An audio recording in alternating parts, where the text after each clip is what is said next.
ya, hukum faraid ini adalah hukum pembahagian harta pusaka bagi orang Islam.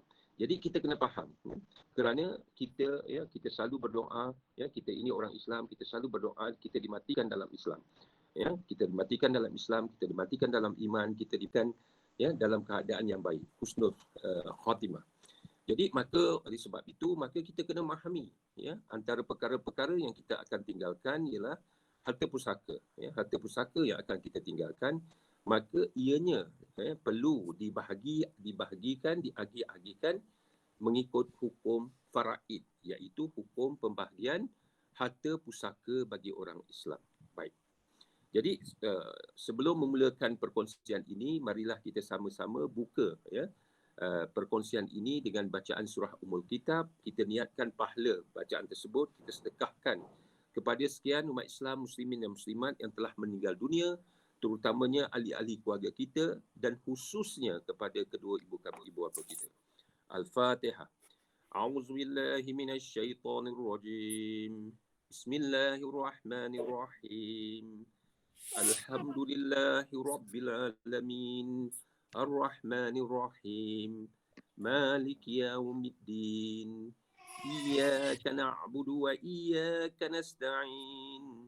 Ihdinas siratal mustaqim. Siratal ladzina an'amta 'alaihim ghairil maghdubi 'alaihim waladdallin. Amin. Alhamdulillah Rabbil Alamin. Wassalatu wassalamu ala Sayyidina Muhammadin asyrafil anbiya'i wal mursalin wa ala alihi wasahbihi ajma'in. Subhanaka la ilma lana illa ma 'allamtana innaka antal alimul hakim. Rabbi shrah li sadri wa yassir li amri wahlul 'uqdatam min lisani yafqahu qawli. Allahumma inna nas'aluka fahman nabiyyin wa hifzal mursalin wa ilhamal malaikata muqarrabin ya arhamar rahimin. Rabbi yassir wa la tu'assir, Rabbi amin bihair. Bismillahilladzi la yadurru ma asmihi syai'un fil ardi wa la fis sama wa huwas samiul alim. Bismillahilladzi la yadurru ma asmihi syai'un fil ardi wa la fis sama wa huwas samiul alim. Bismillahilladzi la yadurru ma asmihi syai'un fil ardi wa la fis sama wa huwas samiul alim. Amma ba'du. Baik, ya. Datuk-datuk, ya, datuk-datuk, sahabat-sahabat, rakan-rakan hadirin dan hadirat sekalian, insya-Allah saya sampaikan perkongsian saya pada pagi ini, ya, dengan menggunakan slide presentasi supaya kita mudah, ya, mengikuti, ya, perkongsian pada pagi ini. Insya-Allah saya akan kongsikan slide tersebut, ya, sebentar lagi.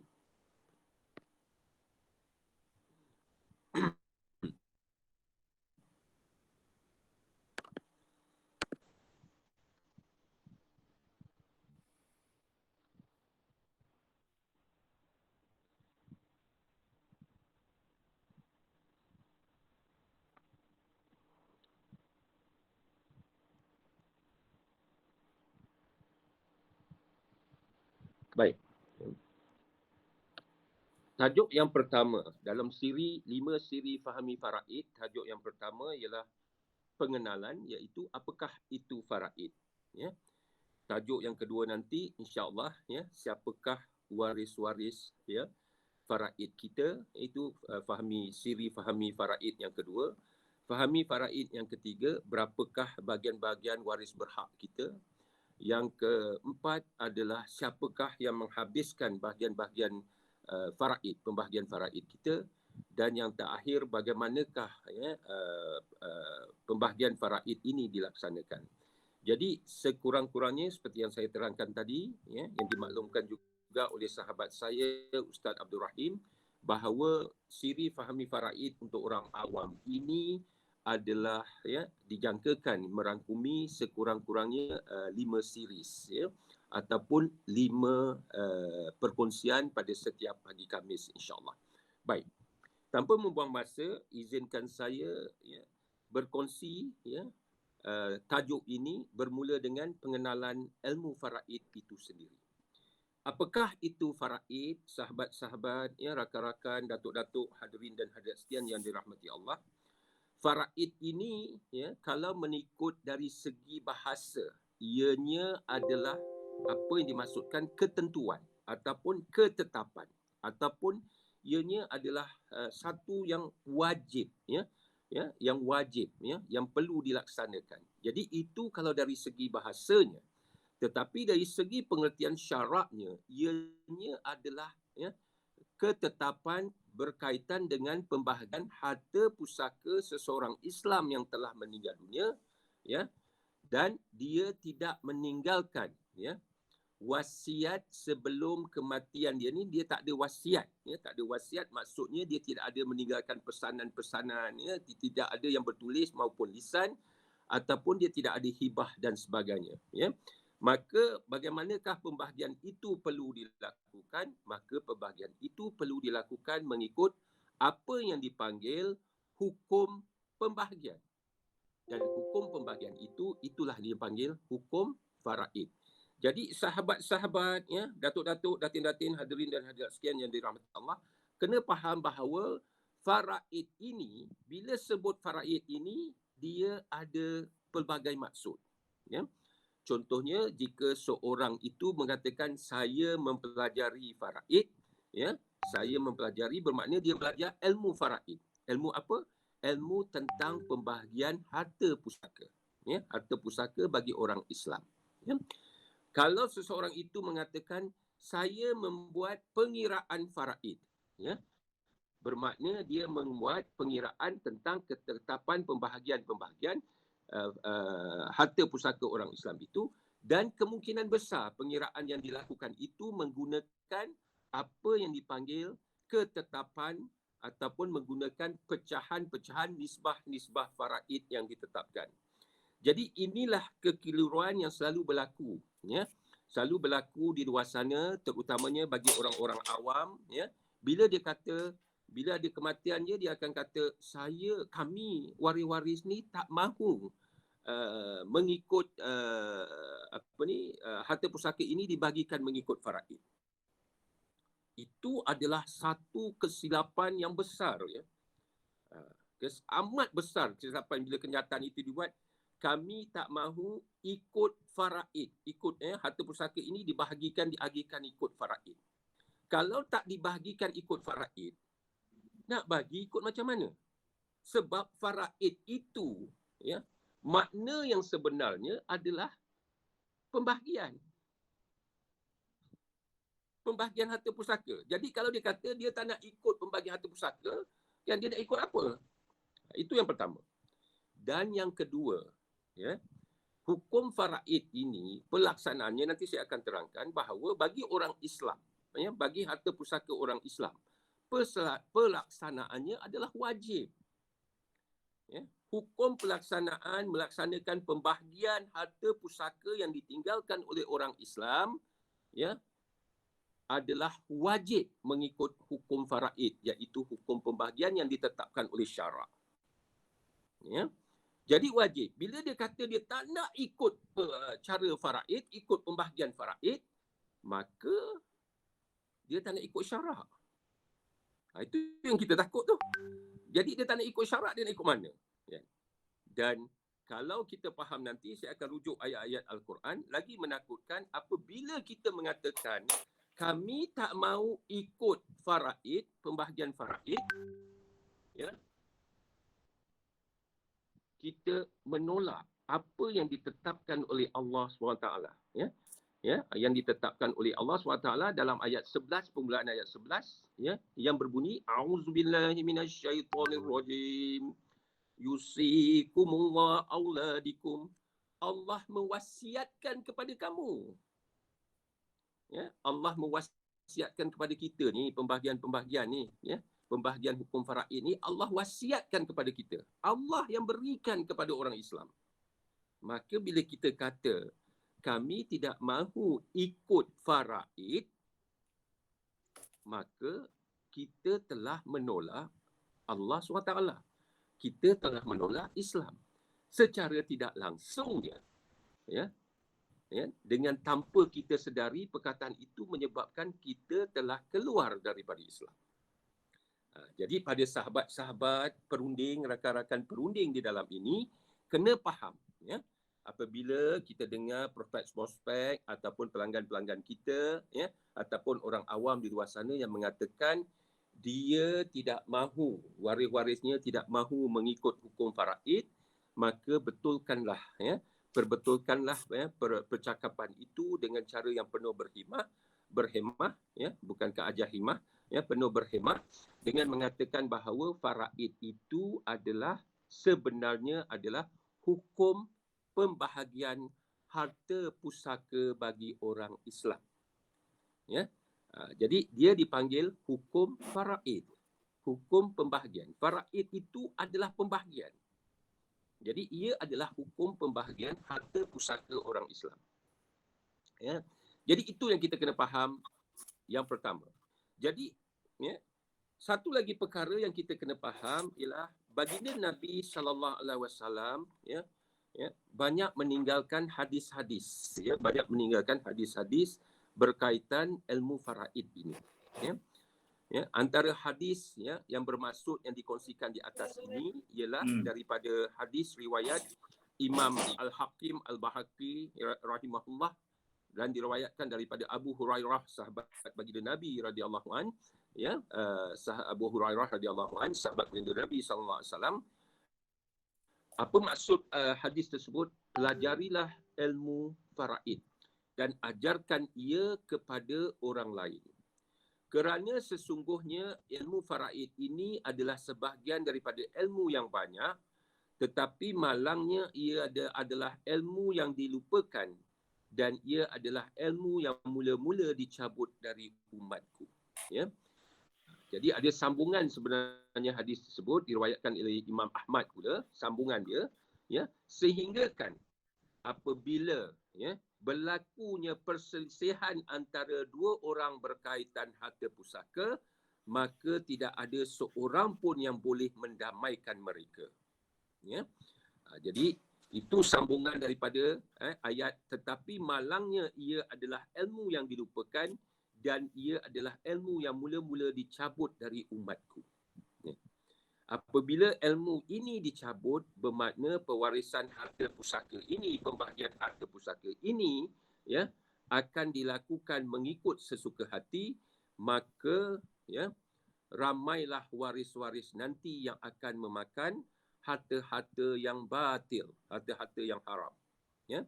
Apabila kita mula memakan harta-harta yang haram, maka, ya, makin sukarlah kita untuk mendapat hidayah daripada Allah SWT untuk merapatkan diri kita dengan Allah SWT, sebab kita telah mula, ya, menjinakkan diri kita dengan perkara-perkara yang batil. Jadi pentingnya bahawa ilmu faraid ini, ya, ilmu pembahagian ini, harta pusaka orang Islam ini dipelajari, ya, dipelajari dan dikongsikan kepada orang lain. Atas asbab itulah maka saya dengan sahabat saya Ustaz Abdul Rahim, ya, menyusun semula, ya, perkongsian fahami faraid ini bermulakan dengan pengenalan dan ditambah dengan bagaimanakah yang kelima itu, bagaimanakah cara, ya, pembahagian faraid ini dilaksanakan, iaitu apa yang dipanggil dalam bahasa kita mudah adalah urus pusaka. Baik. Ya. Sebelum hukum hakam berkaitan dengan pembahagian harta pusaka orang Islam ini ataupun hukum faraid ini diturunkan, ya, maka ada sirah-sirah tentang pembahagian harta pusaka. Ya. Kalau kita tengok, ya, bermulanya pada zaman jahiliyah, ya, masa itu Islam tidak ada lagi, ya, maka, ya, pembahagian harta pusaka ni bagi jahiliyah, ya, mengikut sumpah setia antara orang-orang lelaki dewasa dan juga anak-anak angkat. Ya. Bermakna saya, ya, nak bagi dah sumpah setia dengan Haji Nordin walaupun tidak ada pertalian darah, maka Haji Nordin dapat harta pusaka saya sepenuhnya kalau ikut zaman jahiliah. Ya. Pada masa itu orang wanita memang tak ada hak pun. Pada zaman jahiliah, kalau kita ingat, ya, berdasarkan cerita-cerita, ya, sirah-sirah yang dikongsikan, ya, seorang ibu itu, seorang isteri itu yang telah kematian suaminya, ada anak lelaki, ya, anak lelaki itu kemudiannya boleh mengawini ibunya. Itu zaman jahilah. Ya, itu situasi zaman jahilah. Tetapi apabila mulanya kedatangan Islam, ya, kedatangan Islam bermulanya di Mekah, iaitu bermulalah apa yang dipanggil, ya, pewarisan harta pusaka Islam. Ya. Ianya bermula dengan fasa satu, iaitu sumpah setia antara dua sahabat. Kalau kita nak rujuk sumpah setia dua sahabat ini, ia adalah ayat 33 surah An-Nisa. Ya, 33 surah An-Nisa. Ya. Jadi sumpah setia ini perlu dilaksanakan. Ya. Sumpah setia ini perlu dilaksanakan. Dan sebab itulah, ya, maka dalam pewarisan harta pusaka, bila ada wasiat dan sebagainya, ya, maka kena tengok dekat wasiat tersebut, ya, adakah dia mematuhi hukum-hukum syarak dan sebagainya, kerana wasiat ini adalah penyataan hasrat. Apatah lagi kalau dalam hasrat itu dia menyatakan bahawa, ya, dia memegang amanah untuk harta sahabat dia. Macam saya katakan tadi dengan Haji Nordin, bukan saja saya nak berikan pada Haji Nordin, tetapi saya mengatakan bahawa saya memegang amanah harta ini, ya, untuk Haji Nordin contohnya. Ya, itu fasa pertama. Fasa pertama ini masa di Mekah. Kemudian apabila bermulanya hijrah, ya, sebahagian sahabat-sahabat baginda Nabi tinggal di Mekah, sebahagian lagi sudah berhijrah ke Madinah, maka bermulalah fasa kedua pewarisan harta pusaka Islam, iaitu, ya, berdasarkan kepada ayat 72 dan 73 surah Al-Anfal. Ya. Ayat 72 dan 73 surah Al-Anfal ini mafhum dia pasal apa? Mafhum dia adalah, ya, apabila, ya, seseorang itu telah berhijrah, maka, ya, orang Ansar membantulah orang-orang Muhajirin. Ya. Maka orang Ansar ini berkongsi harta pusakanya dengan orang-orang Muhajirin. Kalau kita tengok kisah bagaimana, ya, seorang sahabat baginda Nabi SAW, Abdul Rahman ibn Auf, ya, dia memulakan perniagaan dia, sahabat-sahabat yang Ansar itu nak bagikan harta dia untuk dia mulakan perniagaan. Tetapi Abdul Rahman Auf mengatakan bahawa tunjukkan dia sahaja di mana pasar, dia akan memulakan perniagaan. Ya, tak perlu diberikan harta. Ya. Ya. Jadi dalam fasa kedua ini, orang Islam yang telah berhijrah ke Madinah meninggalkan harta, ya, di Mekah. Jadi hartanya ini, ya, untuk ayat 73, ya, ditanyakan ayat 73 itu berkaitan bolehkah harta ini diberikan kepada, ya, ataupun diberikan kepada, ya, saudara-saudaranya yang kafir di Mekah. Ya. Jadi itu berkaitan, ya, fasa kedua. Bermakna hanya diwarisi oleh orang Islam. Ya. Kemudian apabila telah berada di Madinah, ya, kerajaan Islam Madinah telah bertapak dengan baik, turunlah ayat apa yang dipanggil wasiat wajibah. Wasiat yang diwajibkan, iaitu ayat 180 surah Al-Baqarah. Di mana kalau kita rujuk ayat itu, mafhum ayat itu apabila sudah hampir kematian seseorang itu, wajib bagi dia mewasiatkan harta pusakanya kepada ibu, bapa dan kerabat-kerabatnya. Wajib. Ya, wajib. Ya, jadi itu ayat 180. Kemudian, ya, sebelum baginda Nabi meninggal dunia, ya, wafat, ya, maka turunlah ayat-ayat faraid, iaitu ayat 7, ya, ayat 7. Bermulanya ayat 7 adalah dalil tentang ayat faraid, tapi ayat 11, ayat 12 dan ayat 176 ini merupakan ayat yang menetapkan, ya, pecahan-pecahan ataupun pembahagian-pembahagian mengikut nisbah faraid. Ya. Jadi itu dipanggil ayat-ayat faraid. Jadi ini fasa perubahan daripada zaman jahiliah hinggalah, ya, kedatangan Islam. Ya. Jadi kalau kita tengok, ya, bermulanya fasa ketiga dan fasa keempat ini barulah wanita, ya, waris-waris wanita mempunyai hak. Ya. Jadi ya, kalau ada antara ya kaum-kaum ya ibu ya kakak-kakak saya ini ya adik-adik perempuan saya ini yang mengatakan faraid itu tidak adil, fahamilah sirah ini ya. Sirah ini pada permulaan pada zaman jahiliah, pada permulaan Islam ya, kaum ibu ya kaum perempuan tidak berhak mewarisi harta pusaka hatta walaupun dia seorang Islam. Ya. Kemudian fasa ketiga, ya, fasa ketiga itu ayat itu turun di Madinah. Ya. Dan ayat ke fasa 4 juga turun di Madinah, ya. Barulah ya adanya hak bagi wanita dalam pewarisan harta pusaka, ya. Baik. Ini kalau kita nak tahu tentang sirah. Baik, saya teruskan lagi. Jadi, apakah dalilnya? Dalilnya tentang ketetapan pembahagian ya, harta pusaka Islam ini ataupun dalil tentang hukum faraid. Saya tekankan selagi lagi ya, hukum faraid itu adalah hukum berkaitan pembahagian harta pusaka Islam.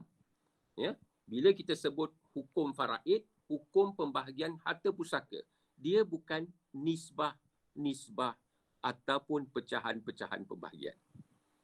Ya. Pecahan-pecahan pembahagian itu hanya sebahagian dalam hukum faraid, hukum pembahagian harta pusaka. Jadi dalilnya adalah ayat 7 surah An-Nisa ya, yang berbunyi A'udzubillahi minasyaitonirrajim. Lirrijali nasibum mimma tarakal walidani wal aqrabun walin nisa'i nasibum mimma tarakal walidani wal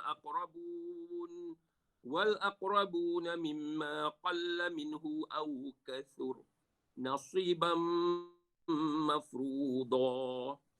Maksud dia orang-orang lelaki ya, lirrijal, orang-orang lelaki nasibah tu nisbah, ada bahagian pusaka.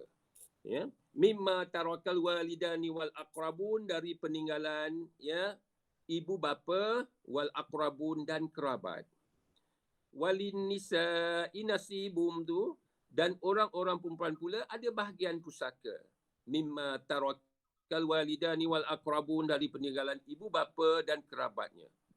Ya. Mimma qalla minhu aw kathur, sama ada sedikit atau banyak dari harta yang ditinggalkan. Ya. Nasiban mafruḍa, ini adalah bahagian yang diwajibkan, yang ditentukan oleh Allah. Ini ayat berkaitan dengan hukum faraid. Pembahagian mengikut harta pusaka ini mengikut syarak. Ini ayat dia. Kan sebab tu saya kata tadi hukum faraid itu kena faham bahawa dia adalah hukum pembahagian. Dalam hukum pembahagian itu ada kaedah pembahagian, dan kaedah pembahagian itu adalah pecahan-pecahan faraid. Ya, pecahan-pecahan pembahagian. Jadi kita faham perkataan faraid ini, sahabat-sahabat, ya, datuk-datuk, datin-datin, hadirin hadirat ya, yang budiman, faraid ini adalah pembahagian. Ya, pembahagian. Jadi hukum pembahagian ini apa itu? Nasiban mafruḍa, ya. Nasiban mafruḍa, ia adalah ya pembahagian yang diwajibkan oleh Allah SWT. Baik, ya. Saya minta 3 minit break sekejap sebab ada hal sikit je, sekejap je. Ya.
Maaf, siaran tergendala. Ya. Ada kontraktor, dia dah siap kerja. Ya. Saya minta maaf. Baik. Ya. Jadi sahabat-sahabat ya, yang dirahmati Allah, yang budiman, ya. Jadi ingat bahawa pembahagian ini adalah diwajibkan oleh Allah. Ya. Yang diwajibkan oleh Allah SWT. Ya. Dia diwajibkan. Bukan satu perkara yang, itu yang saya kata tadi, ramai yang mengatakan saya tak nak ikut faraid. Apa yang dimaksudkan itu sebenarnya, kan? Apa dia kata dia tak nak ikut faraid itu, dia bukan tak nak ikut pembahagian, ya, hukum pembahagian itu, ya. Selalunya dia maksudkan dia tak nak ikut dibahagikan mengikut pecahan-pecahan yang ditetapkan ataupun pecahan-pecahan faraid. Jadi kena faham bila orang sebut tu, jadi itu yang kena betulkan. Bila dia kata saya tak nak ikut faraid, bang cakap dengan dia, bang kakak tak boleh kah? Hukum faraid ini adalah hukum pembahagian. Kan? Dan dalam hukum pembahagian harta pusaka ini ada kaedah pembahagian. Kaedah itu nanti akan saya terangkan sebentar lagi. Jadi ini adalah dalil tentang hukum faraid itu. Hukum pembahagian itu tadi, ini dalil dia, dalil Al-Quran, iaitu satu pembahagian yang diwajibkan ataupun yang ditentukan oleh Allah. Ini ayat 7. Ya. Baik. Bagaimana pula dalil hadis? Jadi dah ada Al-Quran tu dah cukup kuat dah. Maka ada pula dalil hadis. Ya. Hadis daripada baginda Nabi SAW. Hadis riwayat Imam Bukhari rahimahullah. Ya. Hadisnya berbunyi alhiqul faraida bi ahliha fama baqiya fala aula rajulin zakat, ya, qala Rasulullah sallallahu alaihi wasallam, ya, daripada ya riwayat Ibnu Abbas radhiyallahu an, ya. Apa maksud dia? Bagikanlah harta peninggalan warisan kepada ya yang berhak, ya. Peninggalan warisan, faraidah tu faraid, ya. Bagikanlah harta peninggalannya, faraidah tu alhiqu yang berhak, ya, kepada yang berhak, ya.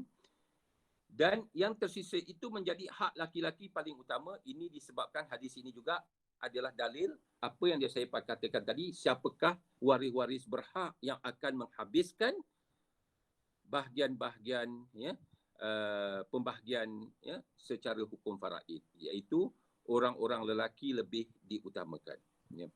Jadi ini kena faham, ya. Jadi siapa yang dalam keluarga kita ni, kalau nama Faridah itu sebenarnya ya mak bapa atuk nenek moyang kita nak ya sebenarnya ambil nama daripada perkataan faraid, ya. Kalau farid pun sama, dia daripada perkataan faraid ataupun fardu. Jadi faraid ini, ya, kalau ikut bahasa Arab, dia datang daripada perkataan jamak. Jamak apa dia? Ya? Fardu. Fardu tu diwajibkan kan? Jadi perkataan jamak, perkataan yang besar, iaitu ketetapan. Ya? Ketetapan pembahagian. Jadi ini yang kita faham dengan dalil-dalil ini, bahawa kita orang Islam tidak boleh menolak hukum faraid. Jadi bila kita kata kami tak mau ikut faraid, ya, kena berhati-hati kerana dikuatiri dengan sebutan itu tadi kita telah ya menolak Islam, ya, secara tanpa disedari. Ya.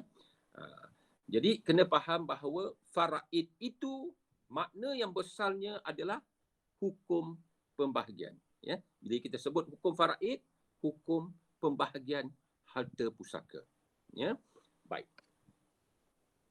Jadi berdasarkan hadis baginda Nabi SAW yang saya kongsikan di awal tadi, bahawa ya hukum pembahagian ini, apabila kita sebut ya berkaitan dengan hukum pembahagian ini, ya, ilmu faraid itu iaitu ilmu pembahagian harta pusaka ini, maka ia merangkumi ilmu yang sangat luas, ya, ilmu yang sangat luas, ya.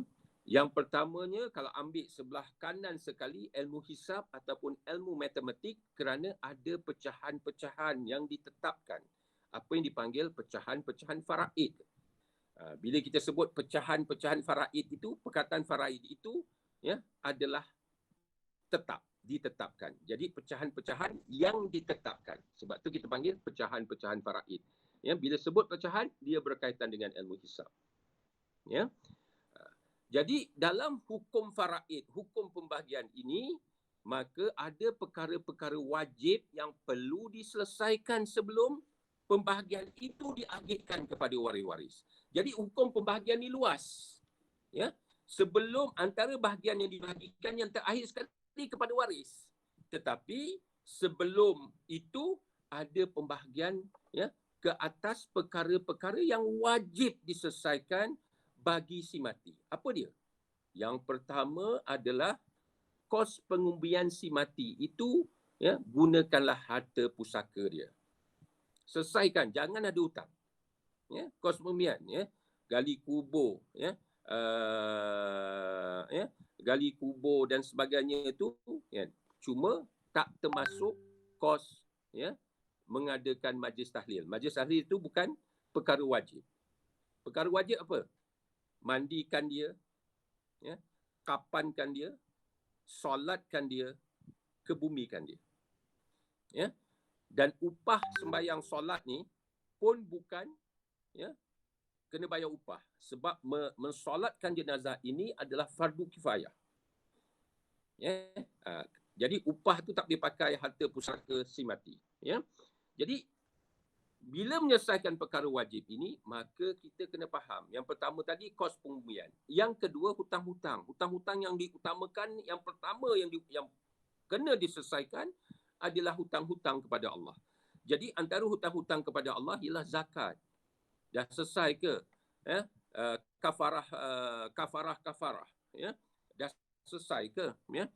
Hutang puasa dah selesai ke? Jadi itu yang kita kena faham tentang zakat contohnya, ya, tentang kafarah berkaitan dengan ilmu syarak, ya. Dan yang terakhir sekali, kalau ada wasiat amal jariah ataupun ya bagi kita ya sahabat-sahabat perunding dikenali sebagai wasiat 1/3, maka ini perkara wajib diselesaikan. Jadi kalau kita tengok hukum pembahagian ini, ya, bukan sahaja pembahagian kepada waris. Pembahagian selesaikan dulu kepada perkara-perkara wajib. Waris adalah yang terakhir sekali. Jadi hukum pembahagian itu besar. Ya, hukum faraid, ya, hukum pembahagian pusaka itu besar. Ya. Dan untuk mengetahui siapakah waris-waris berhak itu, maka kita kena faham pula ilmu nasab. Ya. Ilmu nasab contohnya. Ya. Dan apabila berlaku kematian ini, kalau kematian itu ya suami isteri bawa naik kereta balik kampung, aksiden, meninggal dunia, maka perlu ditentukan ya ini dipanggil ya ilmu ya, kalau bahasa modennya adalah ilmu patologi, ya, ilmu menentukan siapakah yang mati dahulu. Sebab orang yang mati dahulu dia tidak dapat mewarisi harta pusaka orang yang mati kemudian, tapi orang mati kemudian mewarisi orang harta pusaka orang yang mati terdahulu. Jadi tentang pembahagian ini, bila kita sebut hukum pembahagian, maka ia merangkumi ilmu yang sangat luas. Dan sesiapa yang ingin mahir tentang ilmu pembahagian ini, insya-Allah Allah akan bukakan ya kepada dia ilmu-ilmu yang lain ini. Ya. Itulah kelebihan orang menuntut ilmu. Allah akan bukakan sedikit ya tentang ilmu-ilmu yang lain. Jadi apabila kita belajar tentang ilmu faraid, ilmu berkaitan dengan pembahagian, Allah akan dekatkan kita dengan ilmu-ilmu yang luas tu lagi. Insya-Allah, ya. Jadi ini pentingnya ya kenapa ya kita perlu belajar ilmu faraid, kerana ia akan insya-Allah Allah bagi ilmu-ilmu yang lain, mendekatkan kita dengan ilmu-ilmu yang lain, secara tidak langsung juga kita mendekati diri kita dengan Allah SWT. Itulah tujuan sebenarnya kehidupan kita, kerana kita mengejar kehidupan akhirat, ya, kehidupan hakiki, ya. Baik. Jadi sahabat-sahabat, secara ringkasnya itulah tadi ya, kita kena tahu apakah dia pengertian faraid ya. Kemudian ya, kita ya tahu bahawa dalil-dalilnya ya tentang pembahagian faraid ini ya, dan akhir sekali ya kita kena faham apakah kepentingan hukum faraid ini ya, hukum pembahagian. Hukum faraid ini, hukum pembahagian ini pentingnya kerana apa? Ia menentukan dan mengagihkan bahagian tertentu harta pusaka si mati kepada mereka-mereka yang berhak. Antara mereka-mereka yang berhak tadi adalah waris-warisnya. Ya. Maka yang pertamanya mengenal pasti harta si mati itu adalah harta pusaka dia. Jadi kena asingkan mana harta dia, mana harta yang dipegang dia sebagai amanah, kena asingkan. Ya, kerana yang boleh diwarisi, yang boleh dibahagi-bahagikan hanyalah harta pusaka milik si mati. Kalau harta amanah, tidak boleh kerana harta itu adalah harta orang lain. Ya. Yang keduanya, kepentingan hukum pembahagian harta pusaka bagi orang Islam ini atau nama lainnya hukum faraid, ianya adalah sumber pemilikan harta secara adil. Maksud secara adil di sini meletakkannya di tempat yang betul. Ya, sebab itu nanti kalau kita tengok nisbah-nisbah faraid, ya, nisbah-nisbah yang ditetapkan tentang cara-cara pembahagian, ya, orang lelaki mendapat bahagian yang lebih besar daripada orang perempuan kerana orang lelaki ini bertanggungjawab, ya, bertanggungjawab untuk ya menggunakan harta pusaka yang diwarisi ini ya bagi kehidupan waris-waris mereka. Dan orang perempuan selalunya termasuk dalam senarai waris-waris yang perlu dipertanggungjawabkan ya kepada orang-orang lelaki. Ya. Baik. Ya, saya dah terangkan tadi ya hukum faraid, hukum pembagian ini ya. Mula-mula sebelum bagi last sekali kepada waris-waris si mati kena selesaikan perkara-perkara wajib. 3 perkara wajib tadi. Dan ianya juga bertujuan untuk menjaga hubungan ya, silaturahim dan keharmonian keluarga. Baik. Jadi ya, bila kita sebut tentang hubungan dan keharmonian keluarga ini, kenapa? Ya, kenapa dalam surah Al-Fajr ayat 19 dan ayat 20 ya, Allah SWT telah mengatakan bahawa apabila ya mahfum dia apabila ya ayat 19 surah Al-Fajr 19 dan 20 apabila bercerita tentang harta pusaka ini maka ya kita ya sebagai manusia yang ada nafsu dan naluri ini ya kita akan tamak haloba ya itu mafhum ayat 19 dan ayat 20 sehinggakan kita tidak menghiraukan halal dan haramnya ya.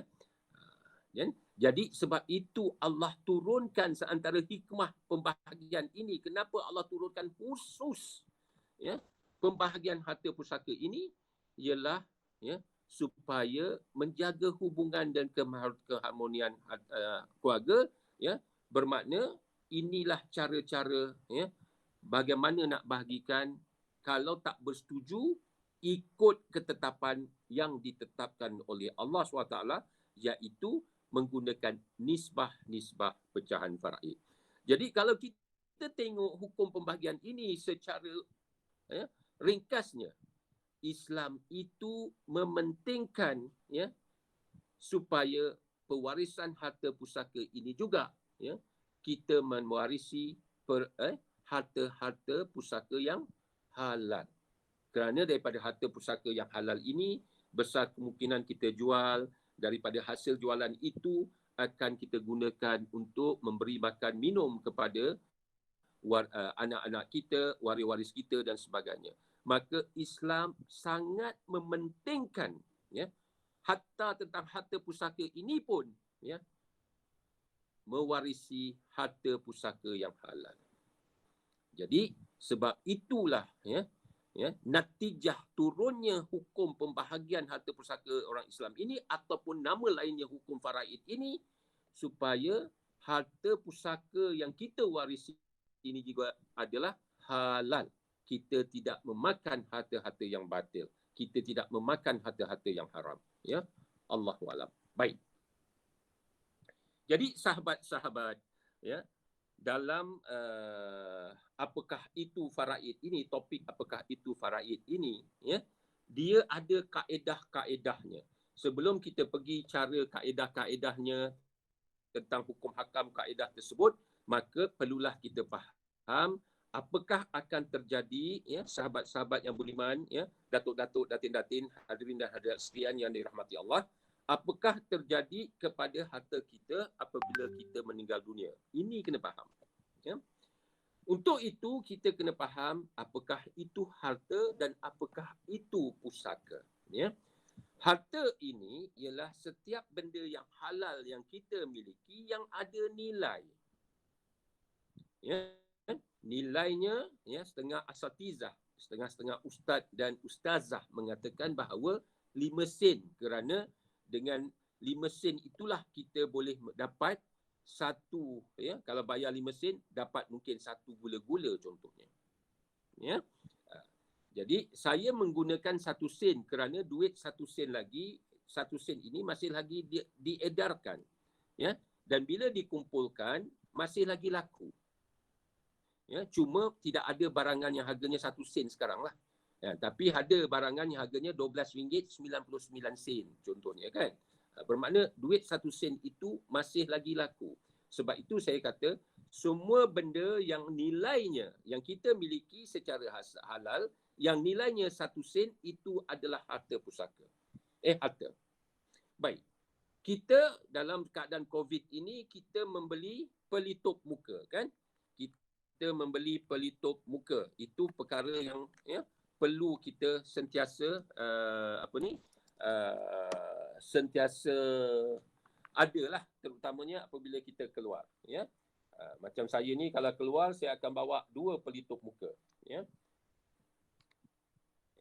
Jadi ini contohnya pelitup muka, ya. Jadi kalau kita tengok pelitup muka ni murah. Ya, kita beli, ya, mungkin satu pack, ya, dijual dengan beberapa ringgit saja, dibagi-bagikan jadi murah. Jadi kalau pelitup muka ini kita tak umumkan kepada ahli keluarga kita, ayah beli, semua boleh pakai. Ya? Bukan harta ayah, ya, semua boleh pakai, ambil. Ya? Ya? Maka kita beli, kita simpan. Ya? Kita pakai untuk kita seorang. Maka ianya menjadi harta pusaka. Bila kita mati menjadi harta pusaka. Bila masa kita hidup, harta kita. Ya? Jadi harta pen, ya, ya, benda-benda yang kita nampak kurang berharga, ya, kertas kosong, A4 paper dan sebagainya yang kita beli untuk kegunaan kita sendiri, itu adalah harta kita. Apabila kita meninggal dunia, dia menjadi harta pusaka. Dan harta pusaka ini adalah, ya, untuk ada dipunyai oleh, ya, pemilikan dia. Bila jadi harta pusaka, ada hak orang lain, ya, ada hak waris-waris kita ke atas harta-harta tersebut. Ya. Jadi itu yang kita kena faham. Ya, kalau ada hutang kepada Allah, ada hak Allah ke atas harta pusaka tersebut.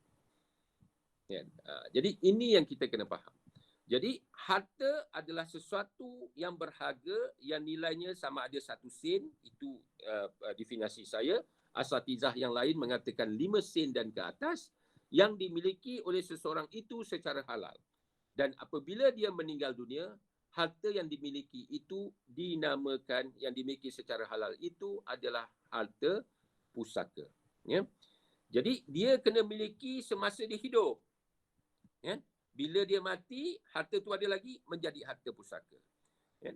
Jadi kalau kita meninggal dunia, ya, keluarga kita letak, setengah letak tabung, setengah letak tupperware, setengah letak mangkuk dan sebagainya di depan rumah.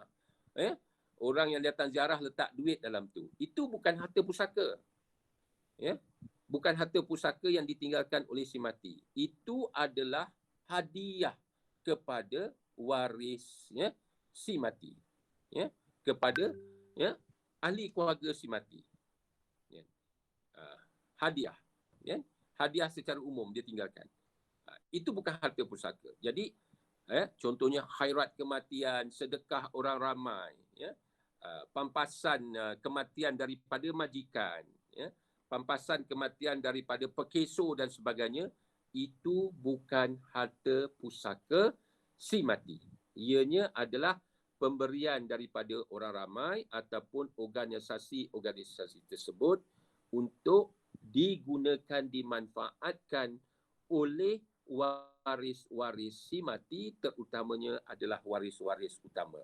Apa maksud waris utama? InsyaAllah saya akan terangkan pada sesi fahami faraid yang kedua nanti. InsyaAllah. Baik. Apabila berlakunya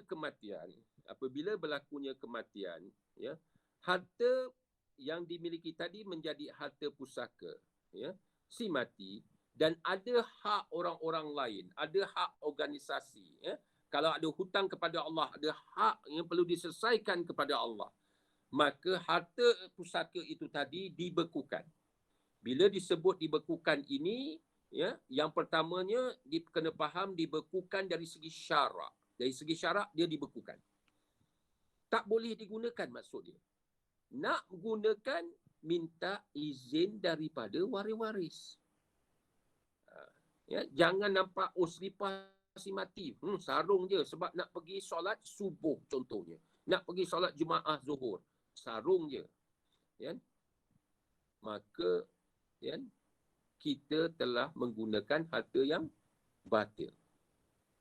Jadi ini yang perlu kita faham. Jadi kalau dulu, ya, dulu masa saya kecil-kecil di kampung-kampung, di kampung saya, ya, kalaulah yang meninggal dunia itu adalah orang perempuan, ya, selalunya pemandi jenazah perempuan ini, ya, ketua-ketuanya akan dapat apa barang kemas yang masih lagi dipakai oleh si mati yang wanita tersebut. Ya. Dia itu. Ya. Itu adalah adat, tapi adat itu adalah bersalahan dengan hukum syarak. Ya, hukum pembahagian harta pusaka orang Islam ataupun hukum faraid. Kerana nak ambil tu kena dapat persetujuan daripada waris-waris. Ya, kerana apa? Kita mengambil hak waris-waris. Kalau yang meninggal itu tadi perempuan tu yang mandikan 2 anak perempuan sahaja. Ada kat luar lagi ada beberapa anak yang tak memandikan jenazah tersebut. Yang 2 anak perempuan tadi bersetuju. Ambil lah, dia kata dengan ustazah ambil lah. Ya? Tapi ada 4-5 orang yang kat luar tadi tidak dimaklumkan pun. Maka ustazah itu telah mengambil harta yang batil. Ya? Jadi itu kena faham. Ya? Jadi harta pusaka dibekukan, ya, kerana apa? Ia ada caranya.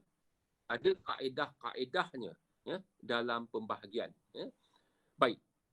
Bagi agensi-agensi di mana kita menyimpan harta pusaka tersebut, selalunya duit-duit simpanan lah, KWSP, tabung haji, bank, ya, PNB iaitu Amanah Saham Nasional, Amanah Saham Bumi Putra dan sebagainya, maka harta itu apabila ada aduan mengatakan, ya, si mati telah pemilik akaun tersebut telah meninggal dunia, ianya akaun itu akan dibekukan sementara sehinggalah bawa dokumen-dokumen tertentu, dokumen-dokumen berkaitan pewarisan, barulah harta itu, harta pusaka tadi dalam bentuk simpanan itu boleh dikeluarkan. Boleh dikeluarkan oleh waris-waris ataupun mereka yang diberi tanggungjawab dari surat pewarisan itu untuk mengagihkannya mengikut tuntutan-tuntutan syarak. Ya, tuntutan-tuntutan hukum pembahagian faraid itu tadi, hukum pembahagian, ya, harta pusaka orang Islam ataupun hukum faraid. Baik. Maka sudah sampailah, ya, kepada hukum faraid. Jadi yang pertamanya hukum mempelajari ilmu faraid. Hukum belajar ilmu faraid ini, ya, asalnya adalah fardu kifayah. Apabila seseorang, ya, ada seseorang di satu tempat itu mempelajari hukum mempelajari ilmu faraid ini, maka terlepaslah masyarakat di tempat tersebut daripada mempelajarinya, dan sesiapa yang nak belajar selepas itu di tempat tersebut, maka ia menjadi, hukumnya menjadi sunat. Jadi datuk-datuk, datin-datin, sahabat-sahabat, hadirin dan hadirat sekalian yang mengikuti perkongsian saya, Kak Ajah Aini daripada Kelang, Ustaz Abdul Rahim, sahabat saya ni sekarang ni dia di Terengganu, tapi dia pun berada di area kawasan Kelang juga, dan lain-lain, Haji Nordin berada di kawasan Sungai Buloh, Selayang dan sebagainya. Maka bila ada masyarakat setempat nak mempelajari ilmu faraid, masyarakat setempat itu akan hukumnya menjadi sunat. Sebab apa? Haji Nordin, masyarakat di Kelang, di Selayang, di Batu Cave, Gombak, Haji Nordin dah mempelajari ilmu faraid, maka yang lain-lainnya menjadi sunat. Besar tak pahala Haji Nordin ke Ajah Aini hari ini mengikuti kuliah faraid, membebaskan tuntutan orang lain untuk mempelajari ilmu faraid. Itu penting dia. Dan sebab itu ilmu faraid ini baginda Nabi SAW tekankan, kongsikan kepada orang lain. Kerana apa? Kita nak masuk syurga ni bukan kita seorang-seorang. Kita nak masukkan ramai bersama kita. Maka insya-Allah ilmu ini adalah antara ilmu-ilmu yang akan dimanfaatkan. Baik, itu hukum mempelajari ilmu faraid. Bagaimana pula hukum melaksanakan pembahagian pusaka, iaitu pusaka orang Islam mengikut hukum faraid, iaitu hukum pembahagian tu tadi. Maka ianya adalah wajib. Ianya adalah tuntutan fardu ain bagi setiap waris. Si mati orang Islam. Waris yang beragama Islam itu, si mati orang Islam itu melaksanakan pembahagian mengikut hukum faraid, mengikut hukum pembahagian harta pusaka Islam, ianya adalah wajib. Sebab tu saya kata tadi, tak boleh sekali-kali kita sebut saya tak mahu ikut faraid. Kalau saya tak mahu ikut faridah, okey. Bermakna dia memang tak nak balik ikut faridah, perempuan kan. Saya tak mahu ikut farid kan. Seorang perempuan wanita mengatakan saya tak nak ikutlah farid ni, tak apa. Tapi jangan kata dalam pembahagian harta saya tak mahu ikut hukum faraid. Saya tak mahu ikut faraid. Bermakna anda menolak hukum pembahagian harta pusaka orang Islam.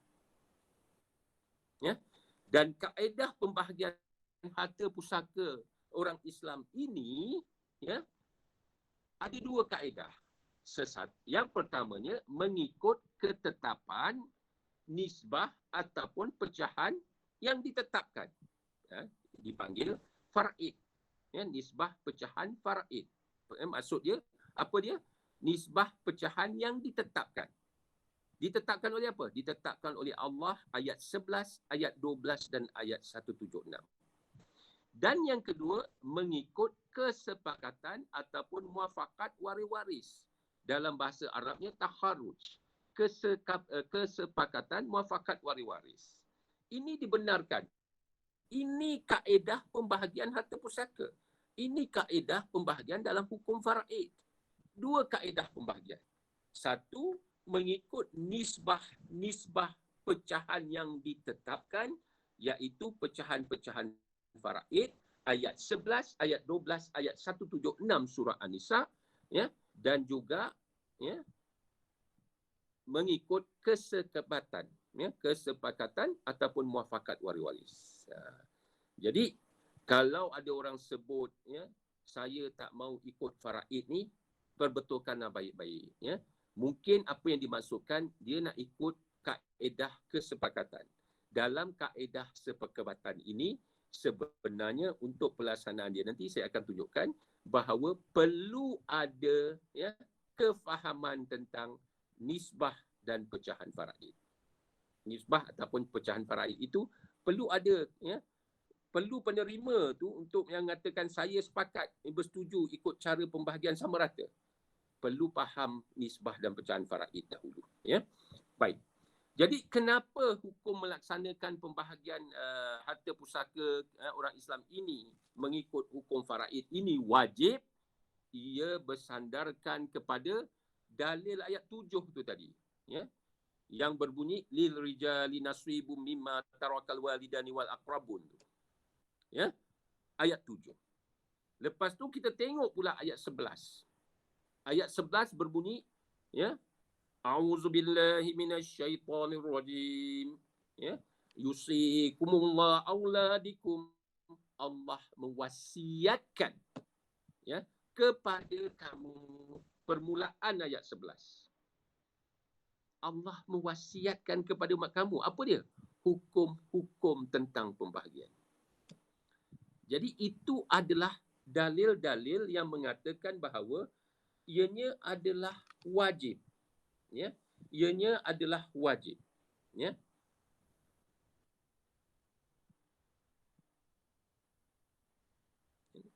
Lepas tu dekat ayat 11, dekat bawah tu, ayat 11, ada ayat yang berbunyi a'udzubillahi minasyaitonir rajim. Ya. Faridatan minallah, ya. Ketetapan dari Allah. Ini yang dalil-dalil yang mengatakan bahawa melaksanakan pembahagian hukum pembahagian harta pusaka ini, ya, mengikut faraid ini, hukum pembahagian harta pusaka orang Islam adalah wajib kerana ia ditetapkan oleh Allah. Ini yang saya takut bila dengar orang kata saya tak mahu ikut, kami tak mahu ikut faraid. Kan? Ya, jadi kita terutamanya, ya, mereka-mereka yang terlibat, ya, sebagai perunding-perunding pewarisan harta pusaka adalah tanggungjawab kita untuk, ya, memberi kesedaran dan memperbetulkan perkataan-perkataan yang disebut ini, ya, supaya ianya, ya, dapat memberi, ya, satu iktibar kepada masyarakat kerana dikuatiri kalau tidak diperbetulkan masyarakat, ya, akan terkeluar daripada Islam secara tidak langsung. Itu yang kita takut, ya. Allahualam. Baik. Jadi ini dia nisbah-nisbah, ya, yang saya katakan kaedah pertama adalah kaedah mengikut pembahagian nisbah-nisbah ataupun pecahan yang ditetapkan. Ya, perkataan nisbah singkatan dia nisbah-nisbah faraid. Kenapa? Faraid itu adalah ketetapan ataupun ditetapkan. Itu yang saya katakan tadi, ayat itu berbunyi bermula dengan, ya, a'udzubillahi minasyaitonir rajim yusikumullahu fi auladikum, ya, Allah berwasiatkan, mewajibkan, perintahkan kepada kamu, ya, dalam, ya, ke pembahagian perkara anak-anak kamu semua. Lepas tu adalah li zakari sambung. Lepas tu kat bawah ayat tu kalau kita tengok, ya, slide ini kat bawah tu itu yang saya bacakan tadi, faridatan minallah, ya, sebagai ketetapan daripada Allah. Ini adalah ketetapan, bukan satu benda yang boleh diambil mudah, ya. Kalau bahasa, ya, Indonesia dipanggil, ya, diambil enteng, ya, jangan ambil mudah. Ini ayat 11. Ayat 11 menceritakan tentang nisbah-nisbah ataupun pecahan-pecahan yang ditetapkan. Ya, nama lainnya adalah nisbah ataupun pecahan faraid bagi pembahagian untuk ibu dan bapa yang tidak mempunyai anak, si mati tidak meninggalkan anak, ataupun yang si mati meninggalkan anak. Ya, bahagian bagi satu anak perempuan dan ramai anak perempuan jika tidak ada anak lelaki, bahagian bagi anak lelaki dan juga anak perempuan. Ini ayat 11. Ya. Ayat 12 pula, ya, berkaitan dengan untuk suami dan juga untuk isteri, bahagian-bahagian pecahan-pecahan nisbah-nisbah yang ditetapkan, iaitu nisbah faraidnya, sama ada mereka ada anak ataupun tak ada anak. Bagaimana bahagian dia? Ya. Begitu juga bahagian pecahan-pecahan faraid bagi anak adik-beradik lelaki seibu dan adik-beradik perempuan seibu. sama ada mereka itu seorang ataupun ramai. Ya. Dan ya, dengan syaratnya adik-beradik si ibu ini, adik-beradik lelaki dan adik-beradik si ibu ini, bila tidak ada anak, si mati tidak meninggalkan anak dan tidak mempunyai bapa. Sebab bapa ya, menghalang adik-beradik seibu. Anak lelaki, anak perempuan, ya, cucu lelaki dan cucu perempuan dan ke bawah daripada keturunan lelaki ya, kepada si mati ya, menghalang adik-beradik lelaki seibu dan adik-beradik perempuan seibu daripada mewarisi pusaka. Ini akan diterangkan lebih terperinci dalam Fahami Faraid ya, sesi Fahami Faraid yang ketiga nanti, bahagian-bahagian waris-waris berhak. Ya.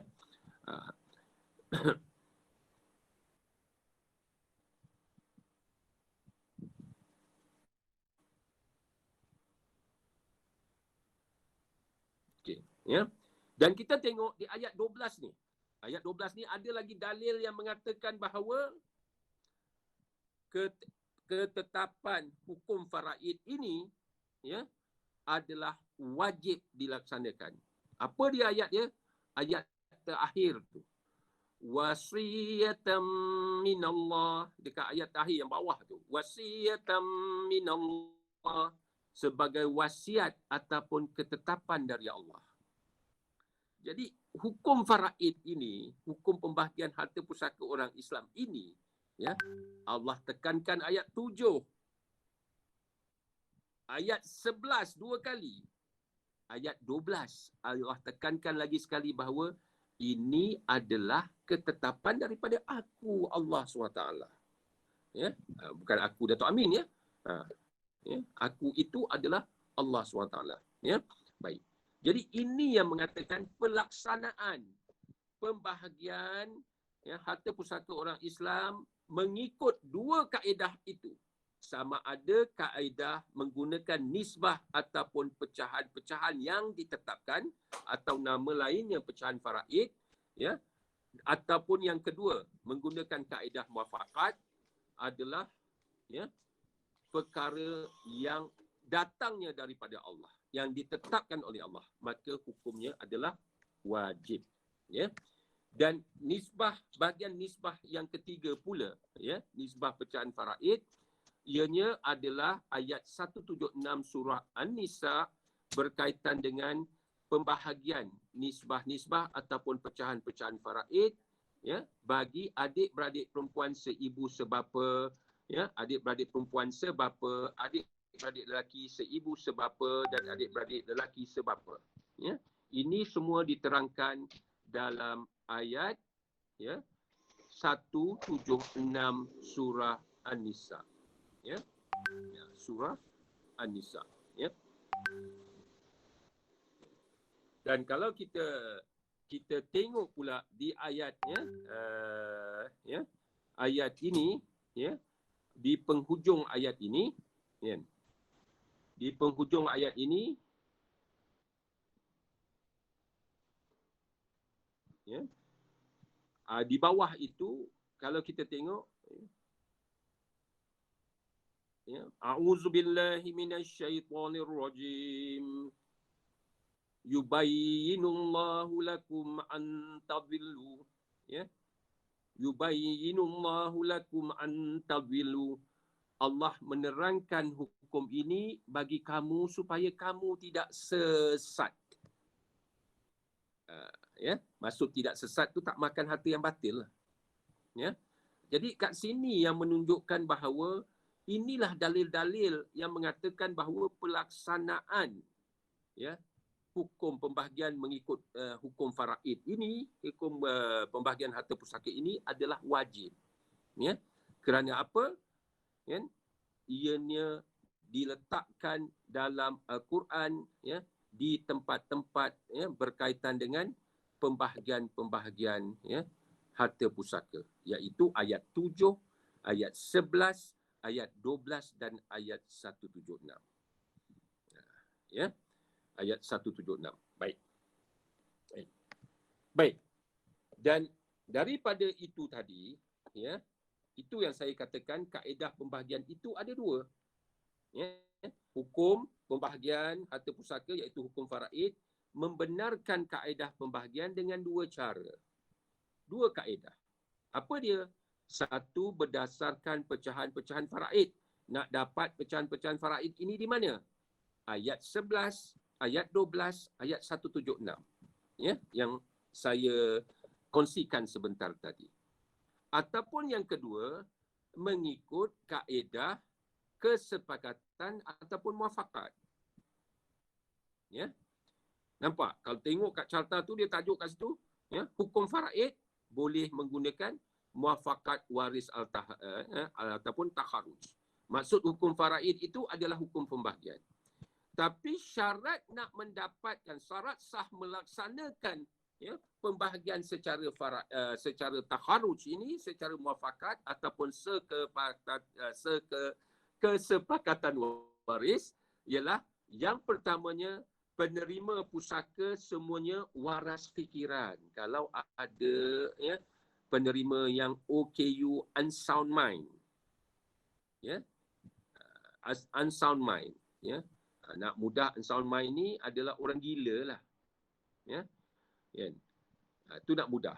Tapi ada juga, ya, dalam keadaan sekarang ini kita panggil apa tu, anak-anak yang aktif tu, ya, yang aktif apa dipanggil, ada nama dia, Allahumma salli ala sayyidina Muhammad, saya lupa, ya, dalam bahasa Inggeris, ya. Ataupun bagi penerima yang berumur 18 tahun ke bawah, maka, ya, tak boleh dilaksanakan pembahagian taharuj ini. Mesti ikut ketetapan nisbah faraid. Kalau semua waras, semua lebih 18 tahun, boleh. Kalau ada bercampur, kurang 18 tahun, ada yang tak waras dan ada 18 tahun dah waras, maka boleh, ya, yang 18 tahun dan ke bawah yang tak waras tu tadi kena pakai nisbah faraid. Ya, nisbah pecahan-pecahan faraid. Yang lebih 18 tahun dah waras boleh pakai muafakat. Jadi kena asingkan. Jadi bermakna, ya, kaedah pembahagian secara muafakat ini dengan kaedah nisbah faraid ini boleh digabungkan. Ada kalanya, setengah itu dia kata saya nak ikut nisbah faraid. Maka kita selesaikan dulu pembahagian nisbah faraid, bakinya diberikan secara kaedah muafakat. Ya. Dan syarat sah yang kedua pelaksanaan kaedah muafakat ini ialah semua penerima mengetahui bahagian faraidnya. Bermakna dalam kaedah muafakat ini ada nisbah tu. Sebab tu pembahagian secara kaedah muafakat ini, ya, kaedah muafakat ini, ya, bukanlah satu kaedah luar daripada hukum pembahagian, hukum syarak, bukan. Ya, dia masih lagi dalam hukum faraid. Sebab apa? Ada nisbah faraid. Ya, contohnya, baru-baru ini saya diberikan soalan, ya, tentang kematian seorang ibu, ya, seorang ibu yang suaminya telah meninggal dan ibu bapa kepada si ayah dan emak kepada si ibu tadi sudah tiada lagi. Yang tinggal adalah 3 anak lelaki dan seorang anak perempuan. Maka kalau ikut ayat 11, ya, surah An-Nisa, setiap anak lelaki mendapat 2 bahagian, setiap anak perempuan mendapat 1 bahagian. Maka pembahagian untuk waris itu tadi 3 anak lelaki dan 1 perempuan adalah 7 bahagian. Anak lelaki, setiap anak lelaki mendapat 2/7, anak perempuan 1/7. Jadi 4 orang ni tadi dia kata tak apalah, ya, kepada adik perempuan dia kata, "Dik, tak apalah, kami semua ni bersetuju membagi secara muafakat." Tapi sebelum dia bagi secara muafakat tu, si abang-abang ni kena tahu berapa bahagian faraid dia. Tu saya kata tadi, bahagian dia adalah 2/7, 2/7, 2/7. Ya? Supaya apa? Tak ndak nanti dah bahagi tu, 3 tahun lepas dah selesai menyebut. Bermakna dia tak reda sebab dia tak tahu berapa sepatutnya dia dapat. Ya? Berbalik tadi, ingat tak hukum, ya, kenapa pentingnya pembahagian faraid ini, ya, menjaga hubungan dan keharmonian keluarga. Kan? Jadi kalau main ikut terus kesepakatan tanpa ada syarat-syarat sahnya, ikut sesuka hati sahaja pelaksanaannya, maka akan menghadapi masalah. Kemungkinan akan berlakunya ketidakharmonian terhadap hubungan keluarga. Jadi kaedah muafakat ini bukan satu kaedah yang membelakangkan faraid, sebab di dalamnya ada nisbah faraid. Ianya adalah satu daripada kaedah dalam hukum pembahagian harta pusaka Islam atau secara ringkasnya hukum faraid. Ya. Baik. Ya. Ada soalan? Dipersilakan. Ada soalan? Dipersilakan. Ya.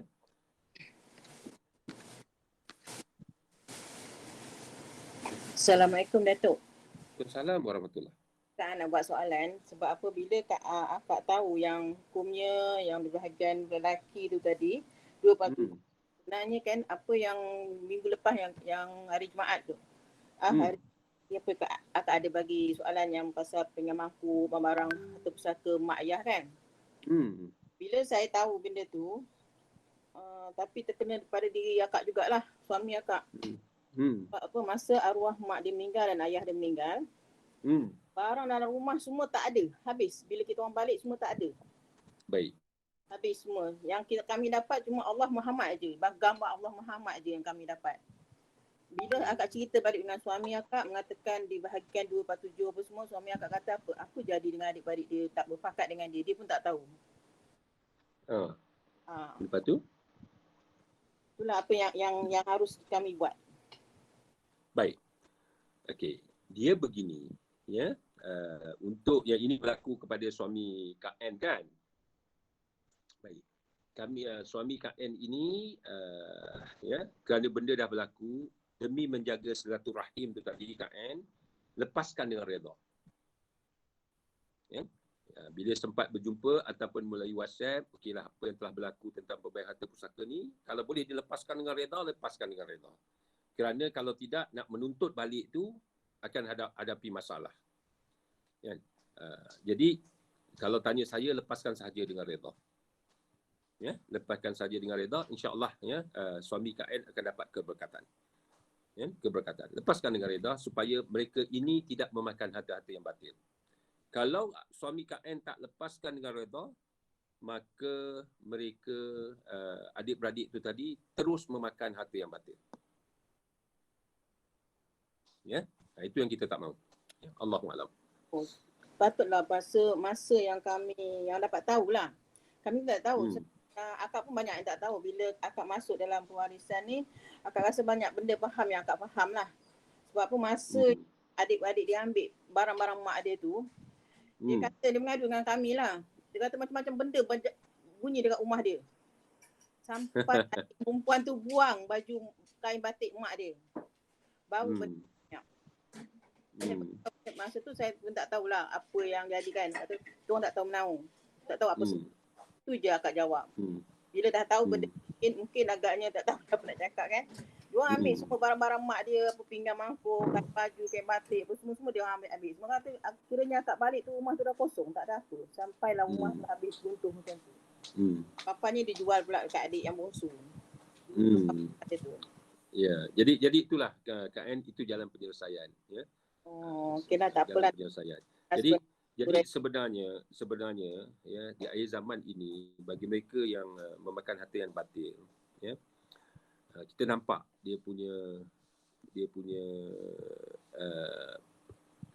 isu yang dihadapi selepas itu. Kita akan nampak.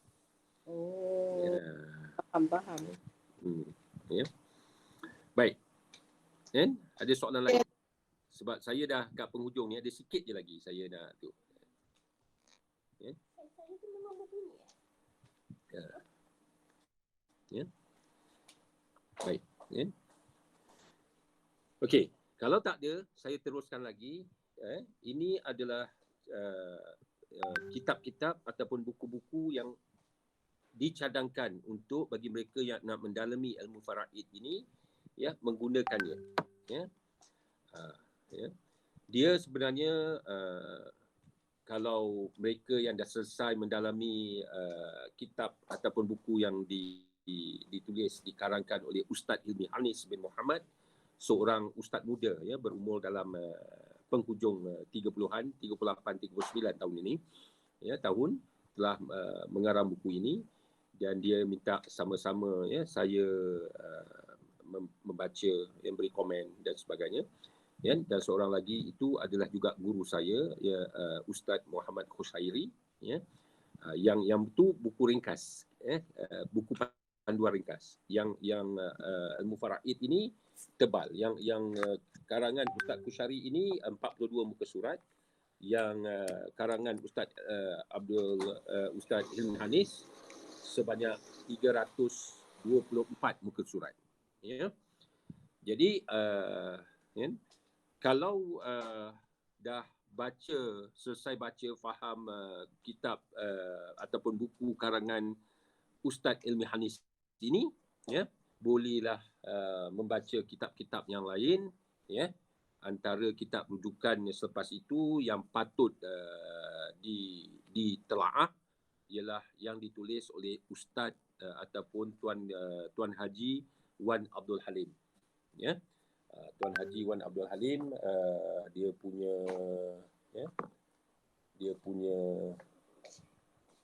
punya karangan dia,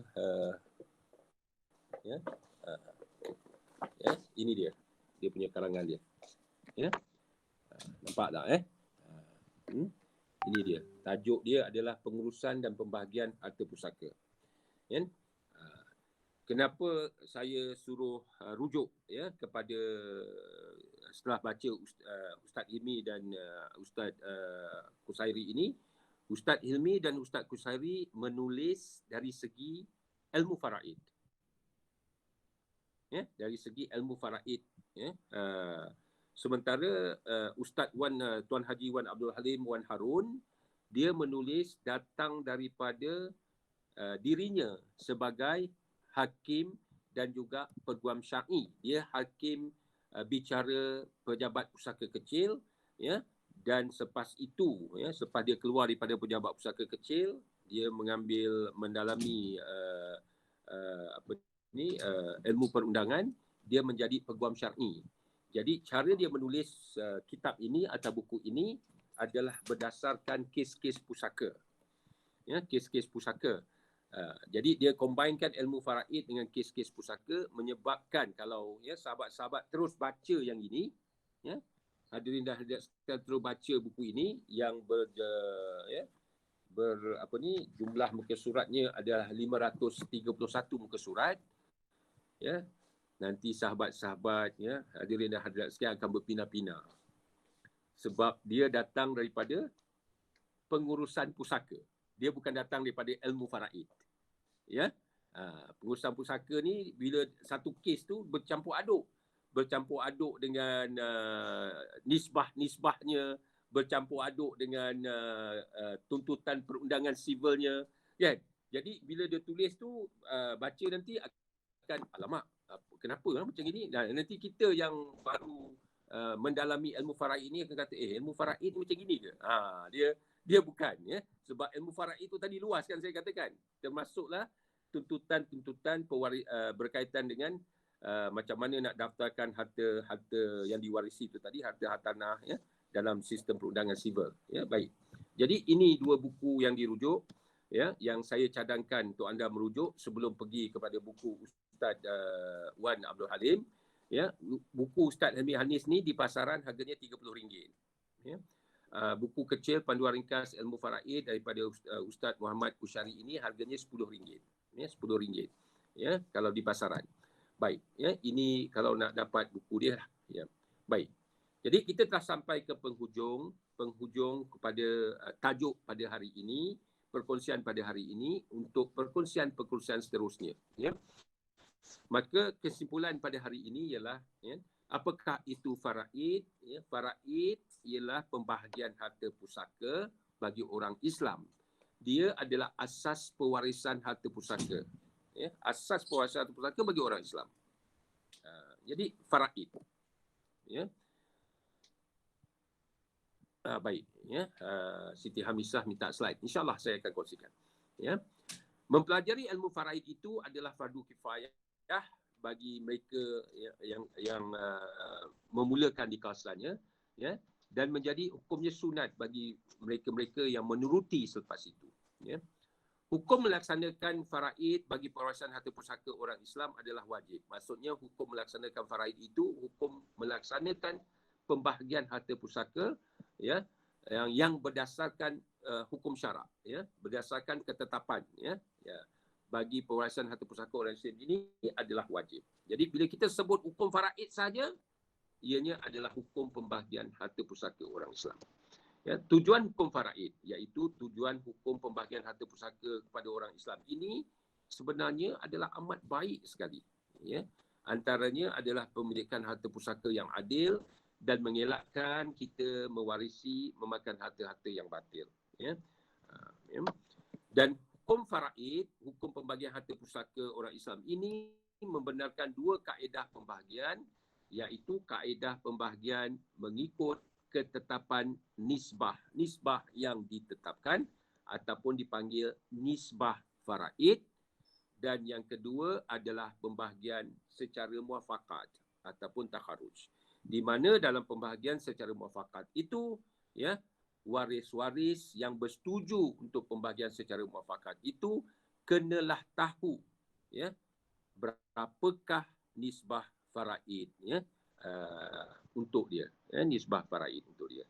Jadi itu sahaja perkongsian saya pada pagi ini untuk anda, ya, sahabat-sahabat, ya, hadirin dan hadirat sekalian yang dirahmati Allah yang budiman, untuk mendapat, ya, idea apakah itu ilmu faraid, apakah itu hukum faraid, apakah itu nisbah faraid. Ya, pada perkongsian yang kedua barulah kita akan mendalami, ya, ilmu faraid dan hukum faraid ini, iaitu, ya, sesi yang kedua nanti berkaitan siapakah waris-waris yang berhak mewarisi harta pusaka kita. Ya. Jadi itu saja daripada saya, ya. Saya akhiri dengan aqulu qauli hadza astaghfirullah azim li wa lakum. Wassalamualaikum warahmatullahi taala wabarakatuh. Saya serahkan kepada Ustaz Abdul Rahim.